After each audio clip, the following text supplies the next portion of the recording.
আল্লাহ বলছে গত 11 মাসে আমি চেয়েছি তোমাকে মুত্তাকি বানাইতে।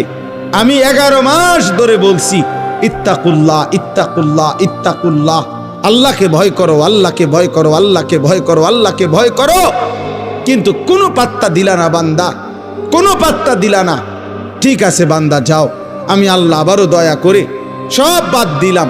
11 মাস বাদ, যাও একটা মাস মাত্র এবার আইয়ামাম মাদুদাত, 30টা দিন গোনা গোনা, 30 দিন, 31 দিন হবে না, 32 দিন লাগবে না, 30 দিন, 30 দিন কথা কথাই, প্রয়োজনে একদিন কমায় এলামু, 29 দিন হয়, 29 নয় সর্বোচ্চ 30। 30টা দিন তুমি রমজান পালন করবা, একটা গুনাহ করবা না। চুরি, ডাকাতি, জিনা, ব্যভিচার, মদ, জুয়া, অশ্লীলতা, বেহায়াপনা, অসভ্যতা, নোংরামি, বেপরদিগি, উলঙ্গতা, অসভ্যতা, হারাম উপার্জন করবা না। আর জিকির করবা, তিলাওয়াত করবা, রোজা রাখবা, ইফতার করবা, সাহারি খাবা, তারাবি পড়বা, শেষ দশকে এতেকাফ করবা, সবে কদর তালাশ করবা, প্রতিদিন কাঁদবা, দোয়া করবা, মুনাজাত করবা। একটা মাস গুনে গুনে আমার ইবাদত আমলে কাটাইবা, গুনার থেকে বেঁচে থাকবা।